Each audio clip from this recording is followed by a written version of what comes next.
시간 우리 강사님 등단해서 하나님을 위하는 교회라고 하는 제목으로 고별 설교 해주시겠습니다. 많은 은혜가 있기를 바랍니다.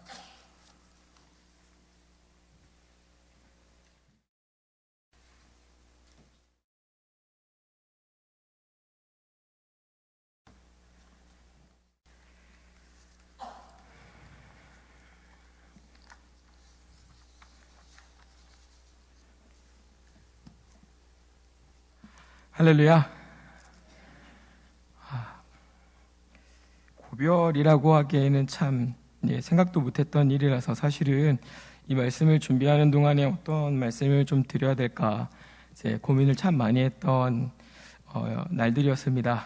설마 이제 저 역시도 또 이런 때가 오리라고 생각지 않았기 때문에 많이 당황스러운 것도 있었고, 제 삶이 이렇게 인도하시는 하나님의 뜻이 때는 너무 야속할 때도 있었습니다만, 하나님의 뜻대로 우리가 만났고 또 하나님의 뜻대로 살아가는 인생이지 않습니까? 또 하나님이 또 좋은 기회를 주시리라 믿고 오늘 이 말씀으로 여러분에게 인사를 좀 대신하고자 합니다. 오늘도 하나님의 말씀 앞에 모인 여러분에게 하나님의 위로와 격려가 진심으로 있기를 바랍니다. 오늘 우리는 이 말씀을 중심으로 해서 하나님을 위하는 교회라고 하는 제목을 가지고 함께 하나님의 말씀을 보려고 합니다. 제가 마스크를 좀 벗고 말씀을 좀 전하겠습니다. 오늘 우리가 읽은 본문에서 모세는 이스라엘 백성에게 가장 먼저 해야 될 삶의 지침을 한 가지 주고 있습니다. 신앙인들이 해야 될 것들이 굉장히 많이 있지만 가장 먼저 해야 될 것이 무엇이냐라고 하는 이 본문 안에서는 바로 들으라라고 하는 겁니다. 하나님 앞에서 우리가 가장 먼저 해야 될 신앙의 어떤 삶의 지침, 그건 바로 들으라라고 하는 것입니다. 본문 안에서는 쉐마라고 하는 단어로 사용이 되고 있는데요. 이 쉐마라고 하는 것은 너희는 들으라라고 말씀하는 겁니다. 그래서 모든 이스라엘 백성, 특별히 히브리인들은 이 어떤 교훈을 하거나 그럴 때 가장 먼저 언급하는 것이 바로 이겁니다. 쉐마, 너희는 들으라라고 하는 겁니다. 이 내용은 비단 그때의 그리스도인들에게만이 아니라 오늘 이 시대를 살아가고 있는 우리에게도 꼭 필요한 삶의 지침이라 생각이 됩니다. 우리가 아무리 하나님 앞에 좋은 것을 내어드리고 싶고 또 우리가 아무리 하나님 앞에 욕심과 열심을 가지고 살아간다 할지라도 하나님 앞에 듣는 것이 없이는 그 다른 것들은 사실 큰 의미를 갖지 못하기 때문입니다.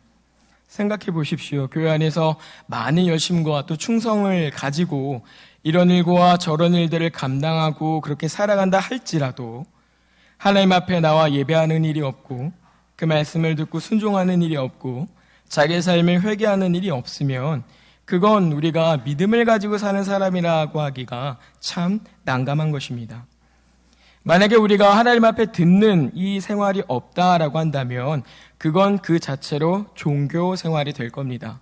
불교나 아니면 카톨릭이나 이 세상이 갖고 있는 많은 종교가 그러하듯 자기의 열심과 자기의 힘으로 살아가는 것이지 나를 부르신 나에게 은혜를 주신 그 음성을 듣지 않는 것은 단지 종교 생활에 지나지 않는다 그 말입니다.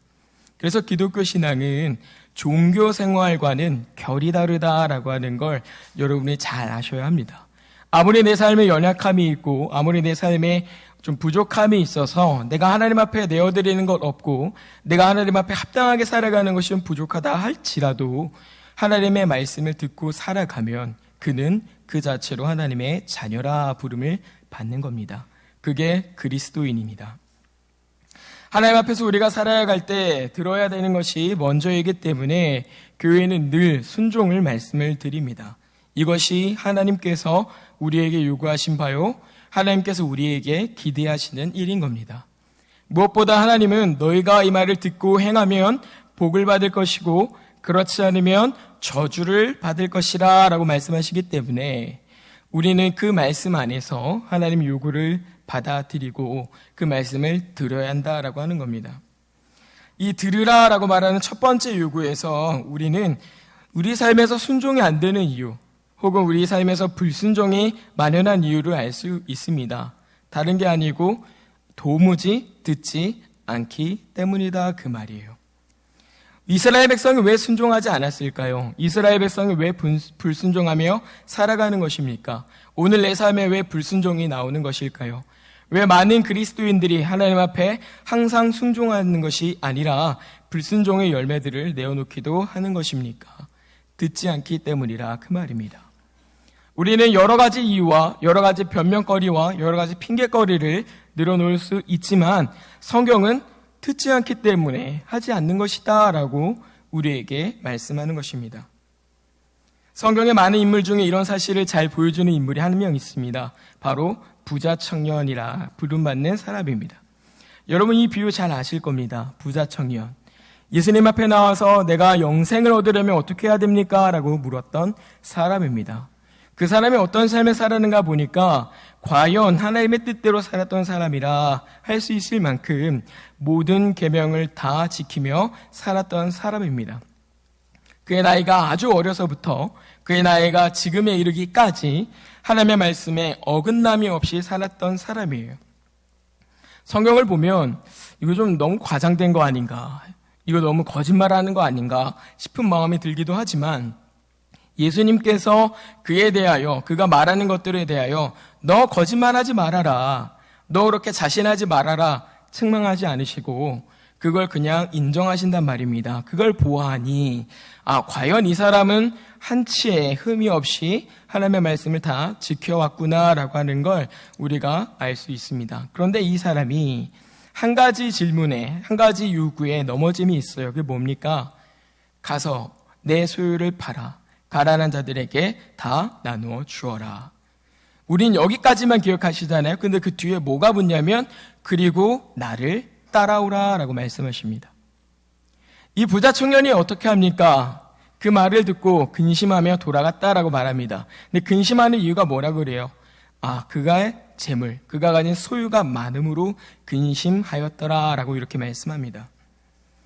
그 사람의 삶의 모습을 보면 하나님의 말씀을 잘 듣는 것 같죠. 그런데 듣지 않는 단 하나의 문제, 이 문제로 넘어짐을 경험하게 되는 겁니다. 듣지 않음으로 불순종이 시작이 된 것이에요. 예수님께서 영생을 얻기 원하느냐? 그러면 이 말씀을 듣고 이렇게 행하라 라고 말씀하셨을 때 이 사람이 듣지 않았다 그 말입니다. 여기서 우리가 조금 생각해 볼 것은 이 청년의 근심이 과연 어디에 있었겠느냐라고 하는 겁니다. 그 재산을 팔아서 나눠주는 게 근심이었겠는가? 아니면 예수님을 따라가야 되는 게 근심이었겠는가? 한번 우리의 모습으로 좀 입장을 바꿔 생각해 보시죠. 내가 그 청년의 입장이었다면 내 근심은 무엇 때문에 생겼겠습니까? 가진 걸 팔아야 돼서 근심입니까? 아니면 예수를 따라가야 돼서 근심입니까? 사실 이 두 가지는 뗄 수 없는 이야기입니다. 내가 예수를 따라가고자 하면 당연히 내가 줄 것이 아니라 놓아야 될 것들, 내가 버려야 될 것들이 있기 때문입니다. 그런데 우리의 인생은 그렇게 하지 못하는 거예요. 놓지 못하고 오히려 더 그것을 붙잡으려 합니다. 예수님을 따라가야 된다는 걸 알아요. 잘 알면서도 그렇게 하지 않는데 그 이유가 무엇이냐? 듣지 않기 때문이라 그 말이에요. 그러면 이 듣지 않는 이유가 왜 발생하느냐라고 이 말씀을 통해서 보면 결국엔 예수를 따라갈 마음이 없기 때문이다 그 말이에요. 내가 정말 예수님을 따라갈 마음이 있고 정말 그러할 생각이 진짜라고 한다면 잠깐 동안은 근심할 수 있어도 결국 주님이 내게 요구하신 생활로 나갔을 겁니다. 이 부자 청년의 모습을 보십시오. 상황적으로 그 말씀을 순종하는 일에 있어서 어려움이 있었겠습니까? 힘도 있고 여건도 있는 사람입니다. 가지고 있는 것이 있기 때문에 그걸 팔아서 정말 가난한 자들에게 나눠줄 수도 있었고 또 그 즉시 그 재산을 처분할 수 있는 힘이 있는 사람입니다. 여건과 힘은 충분해요. 그런데 그 순종이 안 된다 그 말입니다. 그래서 우리가 순종한다, 하나님의 말씀을 듣는다 말할 때 자꾸 우리의 상황과 여건을 이야기하시는 건 곤란한 겁니다. 상황, 여건, 힘이라고 하는 것이 우리가 하나님 앞에 불순종하도록 큰 방해거리가 되지 않기 때문이에요. 정말 우리가 하나님 앞에 순종하지 못하는, 그 말씀을 듣지 못하는 가장 큰 문제가 무엇이냐? 듣지 않음이고, 듣지 않는 이유가 무엇이냐? 내 마음에 예수를 따라갈 마음이 없기 때문이다 그 말입니다. 이게 가장 큰 문제예요. 그래서 여러분의 늘 신앙생활을 하실 때마다 우리는 어떤 일을 함에 있어서 근심할 수 있습니다. 믿음으로 내가 이걸 이렇게 감당해야 될 것 같은데, 이렇게 해야만 할 것 같은데, 누구나 다 근심할 수 있습니다. 저 역시도 저의 삶을 놓고 굉장히 오랜 시간 근심하고 정말 불편하고 힘든 시간을 보냈는데, 결과적으로 우리가 예수를 따라가야 된다라고 한다면 해야 되는 때가 있다, 그 말입니다. 순종. 그것은 결국에 우리가 예수를 따르고자 할 때 비로소 이룰 수 있는 것이기 때문에 늘 여러분의 마음을 들여다보시고 그걸 하나님 앞에 내어 보이시라, 그 말입니다. 하나님, 내가 이 일 문제로 이 일들로 근심하고 있습니다. 내 마음에 예수님을 따라가야 된다는 거 알면서도 그걸 자꾸 거절하고 있어서 내가 그 일들을 감당하는 일에 있어서 참으로 근심입니다. 비록 나의 연약하고 죄된 모습이지만 내게 힘을 주시고 예수를 따라가게 하옵소서. 기도하시고 그 문제들을 이겨 가셔야 된다, 그 말입니다. 오늘 이 모세는요, 이와 유사한 적용을 오늘 우리에게 주고 있는 겁니다. 쉐마 이스라엘, 이스라엘아 너희는 들으라 라고 하면서 그 뒤로 무엇을 얘기합니까? 하나님은 오직 한 분, 우리 여호와이시다 라는 말씀을 해요. 이 말이 무슨 말이냐면 오직 하나님만 섬기기로 한 너희는, 혹은 오직 하나님만 따라가는 너희는 이 하나님 앞에 나와서 그 말씀을 들으라 라고 하는 겁니다. 이 말씀은 단지 부르는 게 아니라 우리 그리스도인들에게 헌신을 요구하는 겁니다. 헌신. 왜요? 우리가 하나님의 말씀만 따르는 것 외에는 다른 선택지가 없지 않습니까? 그러면 내가 이 하나의 모든 걸 다 걸어야 된다는 말인데 그것이 헌신이 아니고 무엇입니까? 다른 걸 붙잡지 않고 다른 걸 욕심내지 않고 다른 걸 들여다보지 않고 내가 오직 하나님의 말씀만 듣겠습니다 라고 나가는 생활이기 때문에 헌신이 아니고서는 그 일들을 할 수가 없는 것이죠. 쉐마 이스라엘, 너희는 들으라. 오늘 우리에게도 다른 선택지가 없는지 여러분 아셔야 합니다. 이 세상에 우리가 할 수 있는 것들이 참 많은 것 같지만 결국 우리가 해야 하고 또 할 수 있는 한 가지는 결국엔 주님의 말씀에 순종하는 것 말곤 없다, 그 말이에요. 그 어떤 것도 우리에게 허락하신 일이 없습니다. 모세는 하나님께 이처럼 헌신하고자 하는 모든 이들에게 하나님을 사랑하라 라고 말씀하고 있습니다. 그리고 그 사랑과 관련해 가지고 너무나 유명한 지침을 주시죠. 뭡니까? 마음과 뜻과 힘을 다하라 라고 말씀합니다. 이 말씀은 예수님께서도 친히 이 본문을 이제 인용하시면서 제자들과 우리 교회에게 직접 주셨던 말씀이고, 또 이것이 가장 큰 계명이라, 가장 첫 번째 계명이라 라고 말씀하시면서 그리스도인들이 반드시 지켜야 하는 것으로 우리에게 말씀하셨던 내용입니다. 마음과 뜻과 힘을 다하여. 마음과 뜻을 다한다라고 하는 거 여러분들이 어렵지 않게 생각하실 수 있으리라고 봅니다. 제가 여기서 좀 들여다보고 싶은 것은 힘과 관련한 부분입니다. 힘. 과연 힘을 다하여 하나님을 사랑한다라고 하는 의미가 무엇인가? 이 힘이라고 번역되고 있는 단어는 히브리어로 메오드라고 하는 말을 씁니다. 이 메오드라고 하는 게 어떤 걸 말하냐면 우리 삶 안에서 두 가지 측면을 말하는데, 하나는 우리가 가지고 있는 능력, 그러니까 어떤 우리가 실제적으로 가지고 있는 어떤 힘을 말하는 것이죠. 그리고 돈, 물질과 관련해서 우리가 이 땅에서 힘을 쓸 수 있는 수단의 의미로서 이 단어가 갖고 있는 의미가 이겁니다. 메오드. 이 단어가 두 가지. 그러니까 우리가 직접 갖고 있는 능력을 다해서 하나님을 사랑하고 또 우리에게 주신 그 물질로 하나님을 섬겨 살아가는 일들에 우리의 것들을 이제 힘쓰는 것이죠. 그게 힘을 다하여 하나님을 사랑하는 일이 됩니다.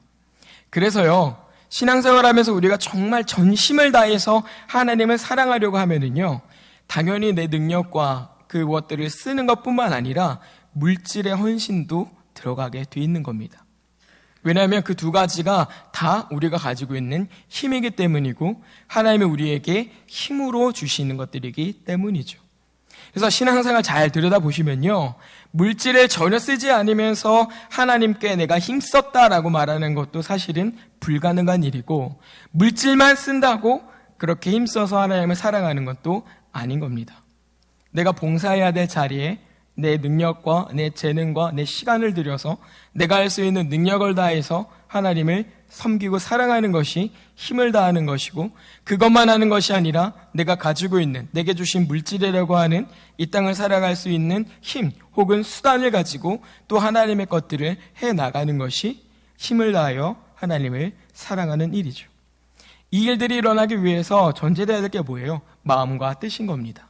하나님을 내가 사랑하겠습니다 라고 하는 그 마음, 그리고 내가 하나님만 사랑하기로 내가 작심하였다, 내가 다른 것은 하지 아니하리라, 내가 어떻게든 하리라고 하는 그 나의 어떤 뜻, 의지들, 그것들을 전제한 상태에서 실제로 우리가 가지고 있는 힘을 쓰는 것이 마음과 뜻과 힘을 다하여 하나님을 사랑하는 일이 되는 겁니다. 오늘날 교회가 저처럼 이제 교회 안에서 이 예배당 안에서 이제 물질 얘기하고 돈 얘기하고 그러면 세속적이고 좀 되게 매력 없는 것처럼 얘기하는 경우도 많거든요. 실제로 오늘 많은 교회가 11조는 뭐 굳이 할 필요가 없고 또 헌금 생활은 굳이 뭐 이렇게 할 필요도 없고 라는 식으로 말하는 교회들이 실제로 많이 있습니다. 근데 그렇지 않다는 거예요. 이 땅을 살아가면서 내게 주신 그 힘은 단지 내가 갖고 있는 육체적인 재능만 있는 것이 아니기 때문입니다. 우리가 예배당 건축 어떻게 하셨어요? 무슨 힘을 들여서 하셨습니까? 당연히 거기에 내 땀방울과 눈물과 기도가 있겠지만 동시에 물질도 있는 거예요. 이 땅 누가 거저 주셨습니까? 이 예배당 살 때 벽돌 한 장 누가 그냥 주셨습니까? 아니잖아요. 우리가 갖고 있는 물질을 사용하면서 그것들을 선하게 쓴 것이잖아요. 이 일들이 필요하다라고 하는 겁니다. 이 마음과 뜻과 힘을 다하라 라고 하는 말은 다른 의미로 딱 하나로 요약해서 얘기하자면 정성을 다하다 라고 하는 말이 됩니다. 정성. 이 정성을 다하여 하나님을 사랑하라 라고 이 모세가 우리에게 요구하고 있는 거예요. 정성이라고 하는 말이 무엇이냐라고 좀 보니까 온갖 힘을 다하려는 참되고 성실한 마음이라고 가르쳐 줍니다. 그러니까 이게 뭐예요? 내가 하나님을 사랑하기 위해서 온갖 힘을 다하는 참되고 성실한 마음. 잠깐 내가 기분이 좋을 때 좀 하고 기분이 나쁠 땐 안 하는 그런 게 아니라 꾸준히 어려워도 잘 돼도 꾸준히 누가 뭐라고 해도 꾸준히 하나님을 사랑하려고 하는 그 참되고 정성스러운 마음, 그게 정성이라는 말이에요. 그걸 다해서 하나님을 사랑하라 라고 하는 겁니다. 우리가 이 주일 예배 때 말씀도 듣고 또 여러 가지 봉사도 하고 식사도 하시고 교제도 하시고 우리가 왜 그 일을 하는 겁니까? 말씀 잘 들으려고 하는 거 아닙니까? 하나님 예배하는데 우리가 나왔으니까 이 예배를 좀 더 잘 드려보기 위해서 정성 들여서 준비하고 하는 거지 않습니까? 그런 마음을 가지고 하나님을 사랑하도록 달려들어야 한다라고 하는 말입니다. 이 정성이라고 하는 것은요, 보통은 사람이 하고자 하는 일을 할 때, 그러니까 내가 하고 싶은 일을 하려고 할 때 정성을 들이게 되어 있습니다. 그때 사람이 하는 일이 뭐냐면 시간도 아까워하지 않고요, 그다음에 물질도 아까워하지 않습니다. 거기에 들어가는 많은 노력이 있다 할지라도 그걸 조금도 아까워하지 않고 오늘뿐만이 아니라 내일도 똑같이 그렇게 합니다. 왜? 내가 좋아하고 꼭 하고 싶은 일이기 때문이에요. 너 제발 이렇게 좀 해라 라고 얘기 안 해도요, 내가 하고 싶은 일은 그렇게 한다니까요. 우리 중고등부 애들이 이렇게 많지가 않은데 중고등부 애들이 게임하지 마라 라고 그러면 그 게임하고 싶어가지고 어떻게 합니까? 정성을 들여서 공부도 하고 숙제도 끝내놓고 하는 거예요. 내가 하고 싶은 일을 하기 위해서. 그 일에 들어가는 노력이나 그 일을 위해서 소모되는 것들은 조금도 아까워하지 않습니다. 그 마음이 우리에게 필요하다 그 말이에요. 많은 그리스도인들이 하나님의 일을 하는 것, 하나님을 섬겨 살아가는 것을 굉장히 피곤한 일로 여깁니다. 시간을 구별하여 드리는 것 굉장히 어려워하고 불편하게 생각하고요. 또 내가 그 안에 물질을 들여야 되는 것도 아까워합니다. 그건 정성이 아닌 거예요. 하나님이 받으실 만한 우리의 믿음이 아니라 그 말입니다. 마음을 다하고 정성을 다하고 뜻을 다하여, 그러니까 내가 조금도 아까워하지 않고 그 일들을 할 수 있도록 내가 하나님을 사랑하는 일들을 그렇게 바꿔가시라 그 말입니다. 하나님 사랑하는 일을 강요나 억지로 하는 게 아니라 내가 너무 하고 싶어하는 일로, 내가 하나님 사랑하는 일을 이 세상에서 가장 하고 싶어하는 일로 만들어 가시라는 말이에요. 그래야 우리가 비로소 하나님 앞에 정성을 다해서 조금도 아까워하는 거 없이, 아니면 조금이라도 뭘 더 해드리면 좋을까, 어떻게 하면 더 나은 것들을 드릴 수 있을까를 고민하면서 신앙생활을 할 수 있게 되는 겁니다. 이걸 요구하고 있는 거예요. 누가? 모세가. 이 모세가 그 이스라엘 백성에게 요구하는 게 아니라 오늘 우리의 삶에도 요구하고 있다, 그 말입니다. 미래교회 연구소라고 하나요? 거기서 이제 연구한 결과가 있어요. 요즘에 이제 청년들이 교회를 많이 또 떠나고 이제 하지 못하는 이유들이 많이 있는데 왜 그런가 하고 이렇게 분석을 해봤다고 해요. 그랬더니 50% 이상 되는 얘기가 뭐냐면 교회에서 봉사를 강요하기 때문에 교회를 떠난답니다.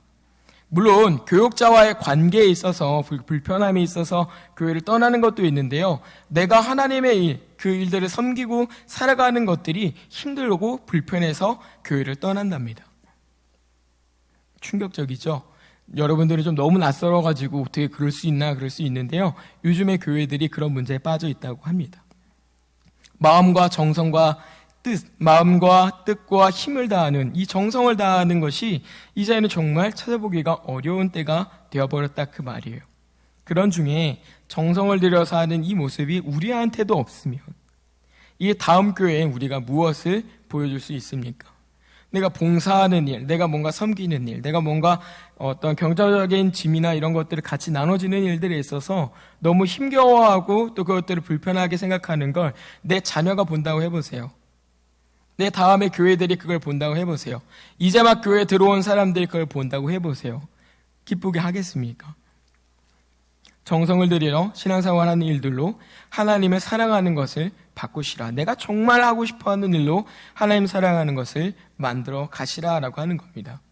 그러니까 정성을 들여서 하나님을 사랑하고자 할 때 우리가 좀 짚고 넘어가야 될 게 있어요. 그게 뭐냐면 사랑이 대체 무엇이냐라고 하는 겁니다. 사랑이 뭔지도 모르는 상태로는 우리가 아무리 좋은 일을 한다고 하더라도 이게 정말 하나님을 사랑하는 것인지 아닌지 분별할 수가 없는 거예요.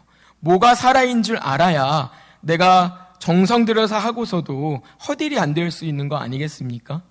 한 예를 들면 저희 뒤에 이제 프로젝터 요 화면 보이시잖아요. 요 조립을 해야 되는데요. 설명서가 좀 불친절하게 나와 있더라고요. 근데 대충 모양 보고 끼우면 되겠지 해가지고 이제 열심히 끼웠습니다. 근데 나중에 정성을 들여서 이렇게 하고 나서 보니까 이게 아니에요. 그럼 어떻게 해야 돼요? 내가 들였던 많은 시간, 1시간, 2시간 넘는 그 시간을 들여서 또 다시 분리해가지고 처음부터 다시 끼우고 그래야 되는 일이 생긴단 말이에요. 무작정 정성 들여서 막 들어가는 게 아니라 뭔지 알고서 그 일들에 내 정성을 들여야 헛되지 않는 일을 하게 되는데, 그래서 사랑이 뭔지 알아야 된다, 그 말입니다. 이 세상의 사랑을 말할 때 여러 가지가 있습니다. 참, 이 사랑을 정의하는 것이 너무나 많아서 뭐 하나 딱 말씀드리는 건 어려울 것 같아요. 그런데 성경은요, 정확하게 우리에게 사랑이 뭔지 가르쳐주고 있습니다. 선생님, 그 PPT 보시면 고린도전서 13장 말씀이 잠깐 나와 있거든요. 그거 좀 잠깐 띄워주실 수 있을까요? 고린도전서 13장입니다. 앞에 말씀 보이십니까, 여러분? 이 고린도전서 13장을 보시면요, 사랑이 뭔지에 대해서 우리에게 너무너무 잘 가르쳐주고 있죠. 4절 이하의 말씀인데요, 한번 우리 큰 목소리 좀 읽어보겠습니다. 시작. 사랑은 오래 참고, 사랑은 온유하며, 시기하지 아니하며, 사랑은 자랑하지 아니하며, 교만하지 아니하며, 무례히 행하지 아니하며, 자기의 유익을 구하지 아니하며, 성내지 아니하며, 악한 것을 생각하지 아니하며, 불의를 기뻐하지 아니하며, 진리와 함께 기뻐하고, 모든 것을 참으며, 모든 것을 믿으며, 모든 것을 바라며, 모든 것을 견디느니라. 아멘. 사랑은 무엇이다? 라고 우리에게 정확하게 가르쳐주고 있습니다. 이게 하나님 우리에게 가르쳐주신 사랑이에요. 그냥 감정적으로 기분이 좋고 뭔가 따뜻한 느낌이 있고 그런 포근한 느낌이 있고 그런 게 아니라 정확하게 우리에게 가르쳐주고 있다, 그 말입니다. 사랑이라고 할 때 추상적이고 뭔가 이게 두리뭉실한 그런 걸로 우리에게 가르쳐주는 게 아니라요, 우리에게 해야 할 것과 하지 말아야 될 것으로 분명하게 사랑을 가르쳐주고 있다, 그 말이에요. 이 말이 무슨 말이냐면 하나님을 사랑하면 우리가 몸소 행할 것이 있다는 말입니다. 사랑은 뭐 하는 것이다, 사랑은 뭐 하지 않는 것이다 라고 우리에게 말씀하고 있기 때문이에요. 그러면 우리가 좀 생각해 봐야겠죠. 이 내용이 우리에게 가르쳐 주시는 사랑이 과연 무엇인가 라고 하는 겁니다. 먼저 하나님을 사랑하면 이 사랑과 관련해 가지고 먼저 가르쳐 주는 게 뭐예요? 오래 참고 온유하라 라고 하는 말입니다. 오래 참고 온유하라. 이 오래 참는다는 말은요, 그냥 단지 견딘다는 그런 의미가 아니고요, 이 고통을 내가 적극적으로 이긴다라고 하는 말이에요. 예를 들어 보면 우리가 이제 아이들 다 양육해 보셨으니까 저는 아직 그런 경험이 없는데 이제 동료 목사님들 얘기를 들어보면 굉장히 힘든 게 하나 있더라고요. 애를 낳고 안 난 아이가 시도 때도 없이 운대요. 잠을 좀 잤으면 좋겠는데 이 아이가 야속하게도 그렇게 운대요. 이제 새벽 예배를 또 가야 되는데 몇 시간이 안 남았는데 그 아이가 울고 그치지 않아서 결국에 뜬 눈으로 밤을 새고 새벽 기도를 하고 와서 조금 쉴까 하는데도 이 아이가 또 온답니다. 그랬을 때 이 사람이요, 굉장히 힘들죠. 짜증스럽고 굉장히 고통스럽죠. 그걸 이긴다라고 하는 것이 사랑이에요. 우리 아이들이요, 그렇게 커가지고 조금 더 크면 어떻게 합니까? 이제 또 말도 안 들어요. 근데 우리가 그 아이로 인해서 나타나는 짜증이나 고통이나 힘겨움에 대해서 우리가 어떻게 합니까? 야, 난 너 안 키우려 한다 그렇게 하십니까? 아니죠. 견뎌내시고 그 짜증을 또 사랑으로 이겨가시는 거잖아요. 이 오래 참음이라고 하는 말이 그 말입니다. 예수님을 섬겨 살아가다 보면, 하나님을 따라 살아가다 보면 참 짜증나는 일들, 참 나를 고통스럽게 하고 힘들게 하는 일들이 있는데요, 내가 그걸 기꺼이 참아낸다 그 말이에요. 그냥 어쩔 수 없으니까 이게 아니라요, 짜증이라고 그렇지만 그걸 확 가라앉혀서 더 사랑하는 마음을 보여주겠다라는 마음을 가지고 그 고통과 짜증을 내가 없애버린다라고 하는 의미가 오래 참는다라고 하는 겁니다. 짜증나는 일 얼마나 많습니까? 옆에 있는 사람이 뭐라고만 해도 짜증이 나기도 하고요, 반평생 함께 살아온 내 남편이지만 그렇게 나를 짜증스럽게 할 때도 있죠. 자녀들도 마찬가지입니다. 그랬을 때 우리가 사랑하기 때문에 그들에게 지나치게 뭐라고 하지 않고 그 짜증과 힘든 그 고통을 이겨내는 것처럼, 그것들을, 그 감정들을 우리가 극복하는 것처럼 하나님을 섬겨 살아가면서 그런 마음을 가져야 된다 그 말이에요. 때로는 하나님이 우리를 정말 짜증스럽게 할 때도 있습니다. 내 마음대로 해주지 않으실 때. 그때 참 고통스럽고 그때 참 불만도 많아지고 그때 참 짜증스럽지만요, 그래도 참는 겁니다. 왜요? 하나님 사랑하니까. 하나님을 위해서 참는 거예요. 그런데 이 오래 참음이라고 하는 뒤에 하나의 성품이 항상 같이 붙어요. 그게 뭐냐면 온유하다라고 하는 말이에요. 온유하다. 예전에도 설교 때 말씀을 드렸습니다만 온유하다라고 하는 말은요, 모세를 통해서 가장 잘 확인할 수 있는 말입니다. 모세가 하나님 앞에 온유하다라고 하는 평가를 받았는데요, 그때 모세가 하나님 앞에 그런 이야기를 들을 수 있었던 건 하나님의 말씀에 대해서 모세는 불만을 가진 적이 없어요. 불편함과 어려움을 호소하지 않고 하나님의 말씀하실 때는 그와 관련해 가지고 친절하고 상냥한 마음으로 받아들였다 그 말입니다. 이 온유함이 우리에게 있어야 된다 그 말이에요. 누가 나를 짜증스럽게 하고 누가 나를 이렇게 고통스럽게 하고 힘들게 할 때, 어떤 상황이 그렇게 됐을 때 우리가 그걸 이겨가려면 그 문제에 대해서 친절하게 상냥하게 해야 이길 수 있다 그 말입니다. 옆에서 나를 계속 짜증나게 하는, 힘들게 하는 사람이 있어요. 그랬을 때 더 많이 웃어주는 겁니다. 더 친절하고 더 상냥한 마음을 가지고서 우리가 이 오래 참을 모습들을 보여줘야 된다 그 말이에요. 그게 사랑이다. 이후로 말씀하는 내용이 뭐예요? 우리에게 시기하지 말고, 우리에게 자랑하지 말고, 우리에게 교만하지 말라라고 말씀을 합니다. 이 말은 누군가와 나를 비교하지 말라는 말이에요. 사람은요, 보통 이런 마음이 가질 때, 시기하는 마음이 들고 또 자랑하고 싶은 마음이 들고 또 교만하고 싶은 마음이 드는 이유는요, 남과 나를 비교할 때 가장 잘 나타납니다. 대체적으로 사람은 나보다 더 많이 가지고 있는 사람들을 볼 때 시기하는 마음을 잘 드러내곤 하죠. 근데 하나님을 사랑하는 사람은요, 그렇지 않다라는 말이에요. 오히려 그에게 많은 것 주신 하나님께 감사하고 또 그 일들로 같이 기뻐하면서 내 삶도 그렇게 하나님께서 복 주시리라 라고 믿고 사는 것이 하나님 앞에 시기하지 않고 살아가는 사랑이라 그 말입니다.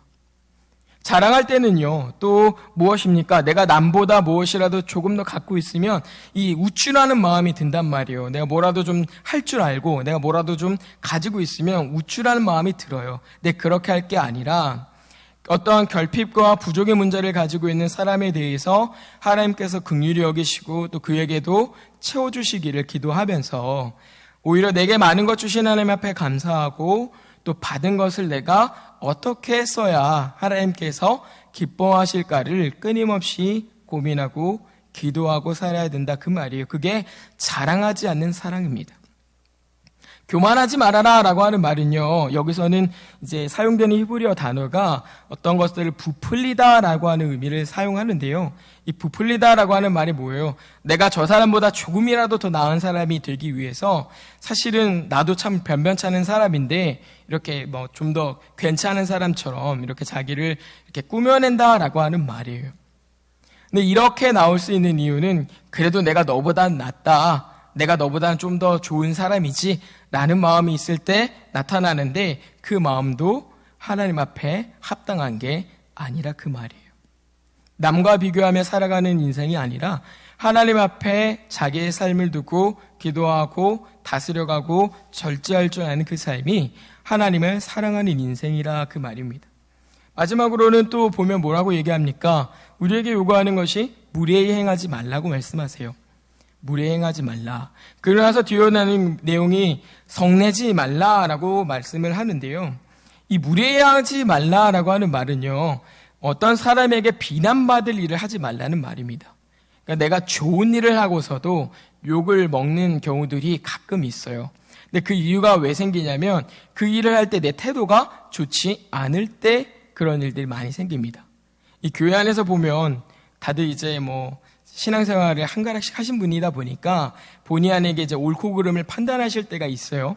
근데 그 옳고 그름을 판단하실 때 지나치게 비판하거나 지나치게 상대방의 인격을 존중하지 않는 태도로 말을 하셔서 옳은 말이고 틀린 말이 아님에도 불구하고 욕을 먹는 경우가 있어요.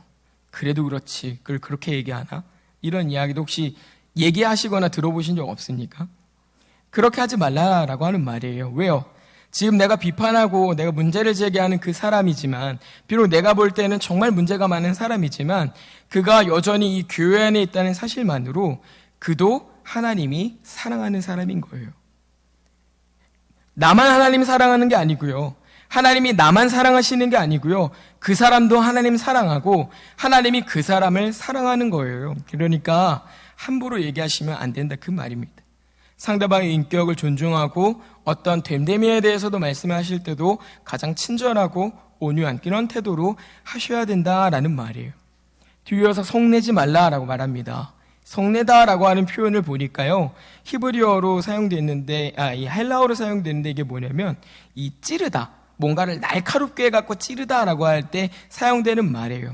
그러니까 우리가 가끔 이 성도들과 교제할 때도 갑자기 나를 욱하게 만드는 일들이 있지 않습니까? 어떤 사람의 말과 행동이 나를 푹 찔러서 내가 마치 뭔가 날카로운 것에 찔렸을 때 화들짝 놀라고 행동을 크게 하는 것처럼 나의 분을 그렇게 갑작스럽게 일으키는 경우들이 있는데 거기에 각을 세우고 달려들지 말라라고 말하는 거예요. 모든 사람이 친절하고 모든 사람이 상냥하고 모든 사람이 사랑하며 살면 얼마나 좋겠습니까마는 그렇지 못한 게 우리네 인생입니다. 본의 아니게 누군가를 자극할 때도 있고 본의 아니게 누군가에게 자극받을 때도 있어요. 그랬을 때 지나치게 각을 세워 달려들지 말라, 지나치게 그 문제에 있어서 크게 반응하지 말라라고 하는 말입니다. 찔렸으면 찔렸네, 좀 아프네, 그런 정도. 왜냐면 이 문제가 어디로 이어지냐면 악한 마음을 품는 것으로 이어지기 때문에 그래요. 악을 기뻐하지 말고 그 악한 마음을 갖지 말라고 말하지 않습니까? 근데 그 악이라고 하는 게 어떤 내용이냐면 찔림 받았잖아요. 이제 보복하려고 하는 마음인 거예요. 너 나한테 이랬어? 괘씸하네. 알겠어. 내가 다음에 어떻게 하나 보자. 너 그렇게 됐을 때 내가 어떻게 하나 보자. 그 마음을 갖는 겁니다. 그 사람에 대해서 적대심을 가지고 그 사람에 대해서 보복할 날을 기다리면서 이를 갈며 기다리는 마음이 악한 마음인데요. 이 성내는 거 푹 찔러오는 거에 반응하면 그렇게 되는 게 인생이라 그 말이에요. 그러니까 하지 않아야 된다 그 말입니다. 하나님을 사랑하면, 우리가 정말 하나님을 사랑하고 그렇다면 내가 찔렸을 때 아파도 하나님을 위해서 좀 참아야 된다 그 말이에요. 그래야 우리가 그 악한 일을 하지 않을 수 있고 그 악한 마음을 품지 않을 수 있고 불의를 기뻐하지 않고 오히려 진리로 기뻐할 수 있게 되는 겁니다. 아, 하나님, 참 하나님이 나를 지켜주셔서 내가 분을 내고 성을 내고 한바탕 뒤집어야 써야 되는 건데도 그렇게 하지 않고 이렇게 은혜로 넘어가게 하셨군요. 감사합니다. 사랑하는 마음으로 또 나를 사랑하는 사람으로 만들어주셔서 감사합니다. 진리와 함께 기뻐하는 거예요. 이어지는 말씀에서는 모든 것을 참으며 모든 것을 믿으며 모든 것을 바라며 모든 것을 견디라 라고 말합니다. 앞서 말씀드린 이 사랑과 관련해 가지고 다 포괄하는 말이죠. 제발 참으시고 제발 믿으시고 제발 바라시고 제발 견디시라 그 말입니다. 인생을 살다 보면 답이 없어 보일 때가 있어요. 그래서 우리가 너무 근심이 되고 걱정이 돼서 이 상황에서 우리가 뭘 할 수 있겠느냐, 우리가 여기서 어떻게 뭘 하겠느냐, 아무런 기대가 없어질 때도 있습니다. 마치 소망이 없는 것처럼 보일 때도 있어요. 그런데 그렇지 않다는 말이에요. 비록 우리의 상황이 그렇게 놓여있다 할지라도 그 상황을 이끌어 가시는 있는 하나님이기 때문에 하나님이 또 일하실 것들을 바라고 또 하나님이 일하실 때까지 견디고 믿고 그렇게 우리가 참아내는 것이 하나님을 사랑하는 일이라 그 말입니다. 그러니까 여러분이 하나님을 사랑하시면요, 이 행동들을 잘 보이셔야 된다는 말이에요.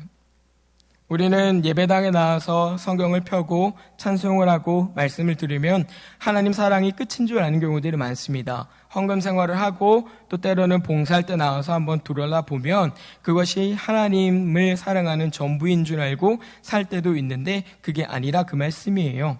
그건 당연히 있어야 하는 거고, 그런 중에 내가 하나님 때문에 하나님을 위해서 눈물이 나는 상황도 참아내고 내가 좀 억울한 일을 당해도 견뎌내고 내가 하나님 때문에 해야 될 일과 하지 않아야 되는 일들을 구별해서 내가 하나님 앞에 합당하게 살아가려는 삶을 빚어내는 것이 하나님을 사랑하는 것이다 그 말입니다. 그 일들을 어떻게 하라고 말씀하고 있냐면 정성을 들여서 그렇게 해라 라고 하는 겁니다. 정성을 들여서 내 시간과 물질과 마음을 다 써서 하나님을 위해 견뎌내고 하나님을 위해 살아내고 하나님을 위해 우리가 그것들을 믿고 바라고 참고 우리가 또 견디는 겁니다. 그것이 오늘 하나님이 우리에게 말씀하시는 하나님을 사랑하는 일이라 그 말입니다. 저는 우리 교회가 그런 교회가 이미 그런 교회인 줄 알고 있고 또 앞으로도 그러한 교회로 살아가리라 믿어 의심치 않습니다. 저는 여러분이 예수님을 따라가기를 결단하고 이 자리에 계신 분들이라고 확신합니다. 그렇다면 여러분의 삶 가운데 주어진 이 많은 우리가 해야 되는 것들과 관련해서는 반드시 해내셔야 합니다. 또 그렇게 해주시기를 진심으로 부탁을 드립니다. 예수를 따르는 그 길에서 하나님을 사랑하는 일에 더욱 견고한 교회가 되시라라고 하는 말씀을 여러분에게 말씀드리는 겁니다. 사랑하는 성도님들, 오늘 이 말씀을 끝으로 저는 이곳을 떠나 또 다른 곳을 향하게 됩니다. 지난날 할 수 있는 일에는 최선을 다해서 더 좋은 결과를 내기 위해서 애를 썼고, 제가 한 번도 해보지 못한 일들, 제가 잘하지 못하는 일들은 어떻게든 좋은 결과를 내기 위해서 아등바등하며 신앙생활을 해왔습니다. 신앙 양심에 어긋나는 일을 하지 않았고 또 맡겨진 일에는 충성으로 하는 것이 옳다 여겨서 제가 할 수 있는 최선을 다해서 이 교회를 섬겨왔습니다. 그렇게 7년이라고 하는 시간이 지나서 이제는 제가 다른 곳으로 옮겨가게 됩니다. 그 시간 동안 여러분은 저를 굉장히 좋은 설교자로 만들어 주셨습니다. 좋은 설교자는 물론 하나님이 세우시는 거지만 이 설교자를 좋은 사람으로, 그가 하는 설교를 좋은 설교로 만들어주는 건 성도 여러분인 것 같습니다. 여러분들이 제게 친절과 사랑을 베풀어 주셔서 제가 전하는 메시지들과 관련해서는 항상 귀하고 좋은 것으로 받아들여 주시고, 또 그것을 여러분의 삶의 교훈과 또 힘으로 삼아 주셨던 것이 저를 오늘 좋은 설교자로 만들어 주신 겁니다. 부탁드리기는 제가 떠나고 이 강단에 또 다른 교육자가 서서 하나님의 말씀을 증거하실 때 제게 보여주셨던 그 친절과 그 사랑으로 또 그 말씀을 잘 받아주셔서 이 강단에 선 설교자가 좋은 설교자로 살아갈 수 있도록 여러분 많이 힘을 주시길 바랍니다. 무엇보다 우리 담임 목사님께 그런 사랑과 친절을 많이 보여주시길 바랍니다. 여러분들이 그 설교를 좋은 것으로 받고 또 좋은 것으로 살아야 우리 담임 목사님의 설교가 좋은 것이 되고 또 좋은 설교자가 되는 겁니다. 아무리 좋은 것들을 전해도 그것들을 좋게 여기지 않고 그것들을 아주 우리가 귀한 것으로 보지 않으면 그 설교는 절대로 좋은 게 될 수 없고 또 좋은 설교자가 될 수 없는 겁니다.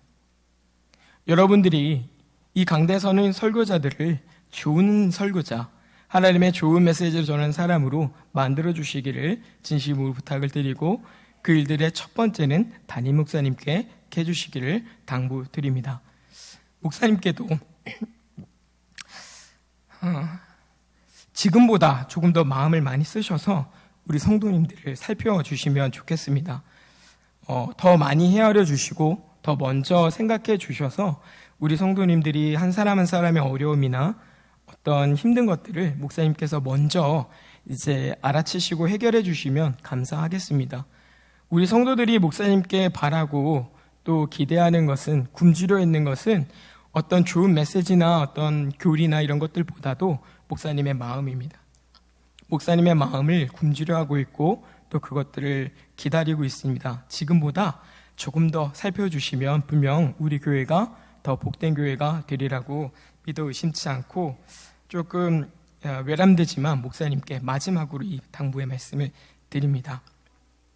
지난해 제게 많은 사랑을 주셨던 성도님들께 다시 한번 진심으로 감사의 말씀을 드리고 또 특별히 제게 남다른 사랑을 주셨던 몇몇의 집사님들께는 특별히 더욱 감사의 말씀을 드립니다. 더욱이 교회를 떠나야겠다고 하는 교육자가 뭐가 그렇게 예쁘셔서 제게 이렇게 큰 과분한 사랑을 또 주시는지 또 그래서 제 마음을 또 이렇게 울리시는지 모르겠지만 어쨌든 너무너무 감사의 말씀을 드립니다. 지난날 저를 지도해 주시고 또 오래 참음과 온유함으로 대해 주신 목사님 감사합니다.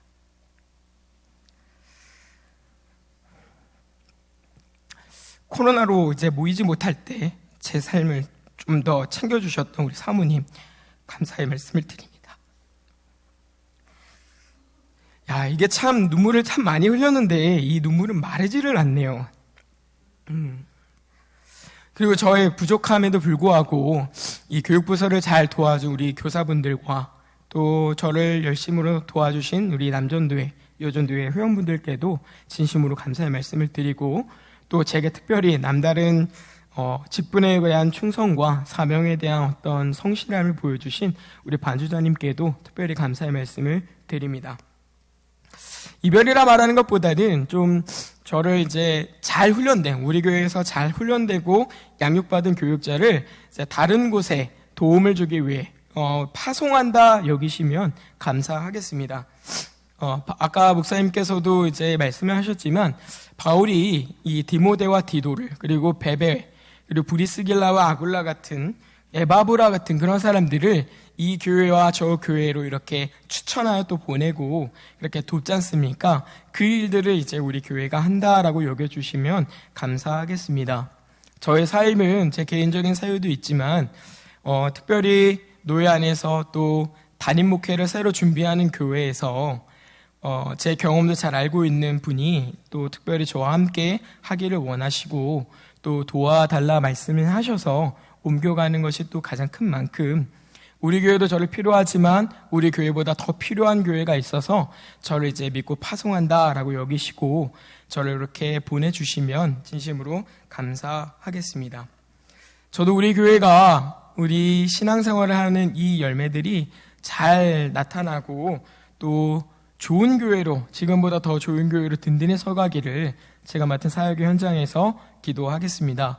저의 사역을 위해서도 많이 기도해 주시고, 하나님께서 또 다시 허락하실 때 같이 또 만나서 함께 하나님을 섬겨며 또 교회를 세워가는 그날을 또 기다리고 또 그렇게 바라도록 하겠습니다. 사랑하고 너무 감사했습니다. 기도합니다. 하나님 아버지, 은혜와 사랑에 감사드립니다. 오늘 하나님의 말씀을 나누며 또 지난날 우리가 함께했던 사역을 잘 마무리하게 하시니 감사합니다. 우리 성은교회가 하나님의 말씀에 귀를 기울여서 하나님을 위하여 살아가는 교회가 되게 하시길 기도합니다. 정성을 다해 하나님을 사랑하며 또 주를 위해 살아가는 교회가 되게 하셔서 주를 위해 오래 참고 온유하고 시기하지 아니하고 자랑하지 아니하고 교만하지 아니하고 악한 것을 기뻐하지 아니하고 하나님 앞에 성실히 살아가는 교회가 되도록 아버지 은혜를 더하여 주시옵소서. 하나님께서 기뻐하시며 영광 받으시는 교회가 날마다 되게 하시옵고 늘 평안 중에 부흥하는 교회가 되게 하시고 지난 7년 연약한 종의 삶을 돌보고 또 살펴주셨던 이들에게 하나님 선한 것으로 갚아 주시옵소서. 감사드리며 예수님 이름으로 간절히 기도드리옵나이다. 아멘.